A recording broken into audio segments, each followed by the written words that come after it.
Diri di ay sa among lugar mga ka-idol, adunay mga pinaskuhan nga gipanghatag sa Davao Dakila Eagle Club. No, salamat di ay sa Davao Dakila Eagle Club nga sa inyong panghatag og mga pinaskuhan. Unya dako na kayo ni nga makatabang sa amoa.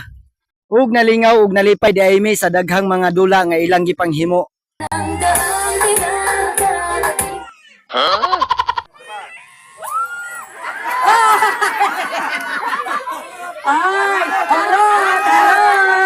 Siyempre sad, nasay mga ice cream nga gipanghatag alang sa mga bata, pero dili gyud malikayan nga mutulo atong laway, apil-apil dayon tagkuhaan eh.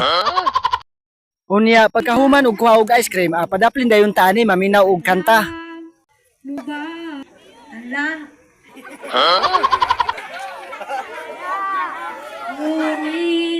Tungod lagi sa pagdali-dali, nalimtan niya ang sumpay dito sa balay. Unya, pag-abot sa unahan ang iyang kanta, nabawi-bawi man sad kay halos tanan mi nga makakanta.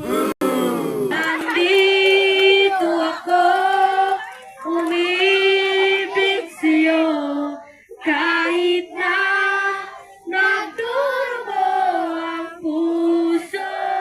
Siyempre sa dilisad magpalupig ang grupo sa Davao Dakila Eagle Club. Unya pagkahuman nang hatag dayon sila og mga sinilas alang sa mga bata, perting lipayas mga bata. Para sa tingin, dili pang sugmod. Unya pagkahuman sa mga activity, diri dayon mi nagkagubot. Kay manghatag naman og bugas.